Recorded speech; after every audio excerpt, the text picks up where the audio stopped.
Bonjour à tous, j'espère que vous allez bien. Aujourd'hui je voulais faire une petite vidéo sur un dénommé Slap Gaming, et plus précisément sur ces deux vidéos concernant Astrobot et Black Miss Wukong. Avant de commencer, et pour mettre à l'aise les abonnés de notre cher Slap, cette vidéo est certifiée sans commentaire politique. Je suis pas non plus un fan d'Astrobot, ni un fan de Black Miss, je m'en fous des deux jeux. Ce qui m'intéresse, ce sont les arguments utilisés par Slap pour discréditer Astro, et pour encenser Wukong. 4, les amis, on est passé quand même de Elden Ring, Baldur's Gate 3, à Astrobot, un jeu de plateforme très bon, un très bon jeu de plateforme, mais un jeu de plateforme. Ça c'est mon top 12 de mes jeux favoris de 2023. Sur ces 12 jeux, il y en a 6 qui sont basés principalement sur de la plateforme. Pour ne rien arranger, Pizza Tower, qui est mon GOTY de l'année dernière, c'est un pur jeu de plateforme 2D. Je vois pas en quoi un jeu de plateforme ne devrait pas être un GOTY, et de la même manière qu'un jeu de simulation, qu'un jeu de voiture, qu'un 4X, qu'un RPG, ou qu'un jeu expérimental ne pourrait pas être des GOTY. En plus, comparer Astrobot avec Elden Ring ou Baldur's Gate 3, ça n'a pas de sens, ce sont même pas les mêmes genres de jeux. C'est ce jeu qui va représenter pendant toute l'année prochaine le jeu vidéo en général. C'est lui le porte-étendard du nouvel art, le jeu vidéo. Bon alors déjà, le jeu vidéo ça a plus de 50 ans, donc ce truc de nouveau, je vois pas d'où ça sort. Et ensuite, je vois pas en quoi le fait que des jurys complètement vendus aient voté pour un titre en font directement le seul jeu valable de l'année. De Helldivers 2 à Yakuza Infinite Wealth, en passant par PlayerUnknownPlayer ou Animal Well, cette année elle a été riche en jeux marquants. Comment nous faire passer pour des golemons? Comment faire passer les gamers pour des enfants? En faisant gagner Astrobot le Game Award. Et oui Slap, vous les gamers, vous êtes des enfants. Vous chouinez au moindre avis contraire au vôtre, et le tout sans aucune culture vidéoludique. Alors oui, les gamers sont des enfants. Ici nous sommes des ludophiles, voilà. Et je te rassure tout de suite, ce n'est pas à cause de Astrobot. C'était déjà le cas bien avant que le jeu sorte. Et je vais anticiper ta deuxième vidéo sur Black Miss Wukong, c'est pas parce que tu joues à Black Miss Wukong que tu es moins un enfant. Black Miss Wukong, c'est pas un jeu qui est plus adulte. Ça reste un divertissement comme Astrobot. Jouer à Wukong, ça va pas te faire ressentir de puissantes émotions esthétiques, ça va pas changer ta vision du médium, ou ça va pas t'apprendre des choses de manière concrète. Moi j'aime les jeux qui demandent beaucoup d'arts différents. Avec Astrobot, moi je me demande où sont les scénaristes? Où sont les acteurs? Où sont les grands musiciens? Le jeu vidéo, c'est un art qui est basé sur l'interaction et le gameplay, pas sur la musique, le scénario ou les acteurs. Puis depuis quand il faut des acteurs ou une histoire pour faire un grand jeu? Et je suis prêt à parier que de toute façon, les jeux à bon scénario, tu les as même pas faits. Et ça marche aussi pour ta question, où sont les grands musiciens? J'ai envie de te répondre, dans des jeux que tu n'as pas fait.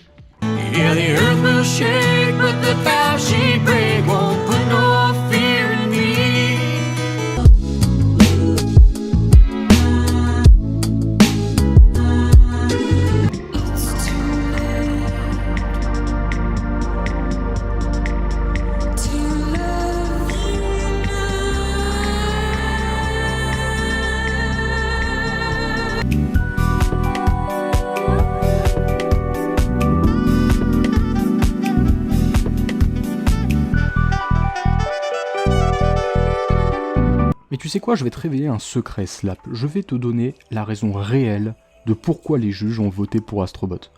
En fait, c'est parce que Astrobot, c'est très certainement le seul jeu que les journalistes aient fait cette année, qui est un game design pur, sans éléments de RPG ajoutés, sans quête secondaire, sans jeu service, juste du gameplay immédiat et facile à prendre en main. Mais là encore, les journalistes, ils ont une culture bien minable du médium. Imaginons vous montrer à un poète, à un écrivain, bref, n'importe quoi, un réalisateur de cinéma. Regardez, c'est ça le jeu vidéo qui nous représente en tant que gamer. Voilà, c'est le produit qu'on a décidé d'élire pour nous représenter. Ils vont vous regarder et se foutre de votre gueule. Encore une fois, Slap, les artistes n'ont pas attendu Astrobot pour s'intéresser aux jeux vidéo.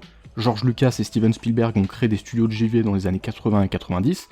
Une tonne d'artistes de tous les milieux enchantent déjà et depuis des années le monde du jeu vidéo de leur création, que ce soit Nathalie Loët, Val Callio, Marie Leblanc-Flanagan et j'en passe. Et même les gens réfractaires ont dû admettre les qualités du médium, à l'image de Roger Ebert, le critique de cinéma, qui a bien dû reconnaître les qualités du grand Cosmology of Kyoto, un magnifique jeu sur le Japon que tu ne connais pas et que tu n'as pas fait. C'est dommage parce que ces jeux-là, tu n'en parles pas, et pire, tu ne les connais pas. Sortir de ta zone de confort, jamais de la vie et encore moins dans un jeu vidéo. C'est sûrement pas un foutu jeu de cartes de poker pour les gens qui sont seuls qui devraient gagner. C'est pathétique. Le problème, Slap, c'est que tu t'en fous complètement du jeu vidéo. Tu t'en fous qu'un jeu ait un bon gameplay ou des idées de game design fraîches. T'aimes pas le jeu vidéo et ça se voit. Ce qu'il te faut, c'est que te convaincre que t'es un grand garçon parce que tu joues à des Souls-like. Et comme dit juste avant, ça n'a rien d'adulte. Un adulte ludophile, il est capable d'apprécier et de voir les qualités et les défauts dans chaque type de jeu, peu importe la sortie, le genre ou le contexte autour. Moi j'aime ces groupes d'artistes qui font tous des choses différentes, qui se rassemblent pour créer une œuvre. Encore une fois, il y a plein d'organismes sur cette base, comme le Domino Club, Distraction, ou même le Festival Maze. Mais t'en parles pas, parce que tu t'en fous. Astrobot, pour moi, il y a bien plus de travail dans un Elden Ring, dans un Baldur's Gate 3, dans un Black Myth Wukong, que dans un foutu Astrobot. Alors de 1, t'en sais strictement rien, du temps de taf que ça prend de faire un jeu vidéo, donc s'il te plaît, n'en parle pas. Et de 2, depuis quand la quantité de boulot dans un jeu, c'est un critère de qualité? Et comment tu calcules ça? Ça n'a pas de sens. Premièrement, il a explosé le record de Steam de joueurs en simultané. 2 500 000 personnes en même temps ont joué à ce jeu. Deuxièmement, c'est réalisé avec 40 ou 50 millions de dollars de budget. En comparaison, God of War ou The Last of Us, c'est 3 ou 4 fois plus. Donc le jeu a coûté moins cher que de AAA et il a beaucoup de joueurs. Bon, ok, je sais pas en quoi ça en fait un bon jeu, mais merci. Mais là où Black Myth Wukong est différent, c'est qu'on découvre tous, toi et moi, et la plupart des joueurs, pour la première fois, la mythologie chinoise, avec cette envergure, c'est rafraîchissant, c'est nouveau, c'est original. Maintenant, parlons du cœur du jeu, le gameplay et l'univers. Black Myth Wukong propose un énorme bestiaire avec des boss tous plus originaux les uns que les autres et en plus avec plein de patterns différents. Pas de copier-coller, ici c'est une surprise à chaque nouveau boss, dans son design et dans ses patterns. Et l'univers est peuplé de personnages un petit peu loufoques à droite à gauche. Ajoute ça une bande son originale, un très bon New Game Plus qui apporte de nouvelles choses. Être varié, c'est pas forcément une qualité. J'en veux pour preuve le jeu Action 52, que vous connaissez tous, qui est une sorte de compilation de tout un tas de jeux et qui est une énorme merde, qui est même considéré comme un des pires jeux de tous les temps. Du coup, c'est pas forcément un argument pour dire qu'un jeu est bon. Un jeu moins bien qu'un autre jeu que vous connaissez tous sorti il y a 25 ans, Crash Bandicoot, qui lui a une histoire, un scénario, il y a quelque chose. Bah oui, Crash Bandicoot bien connu pour son scénario de qualité. Je sais pas si je referai d'autres vidéos sur la chaîne de Slap, parce qu'il y a plein de petites pépites partout. On n'en fait plus des jeux comme ça. On n'en fait plus. Ça n'existe plus, le fast FPS. Ah. Ouais,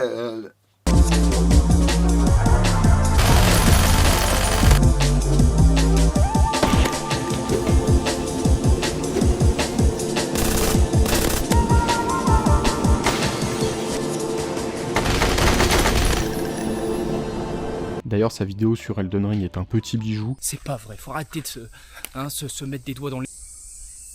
Tu vois, ça fait travailler ton cerveau. Je devais aller me coucher pas trop tard, j'ai dû me remettre en question pour aller me coucher plus tôt. Tu vois ce que je veux dire? Il m'a fait chialer. C'est pas vrai, faut arrêter de se mettre des doigts dans les... Et tu te prends les 4 coups derrière, et là... Est-ce que j'en vaux vraiment la peine? Est-ce que... Tu vois, je... Pourquoi? Tu vois, ça fait travailler ton cerveau.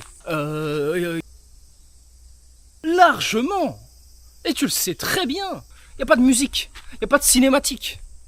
Pourquoi? Y a pas... Tu vois ce que je veux dire? Et rempli, mon gars, y a des... Enfin bref. Le meilleur jeu de l'histoire. On prend pour un mec stupide. Tu vois ce que je veux dire?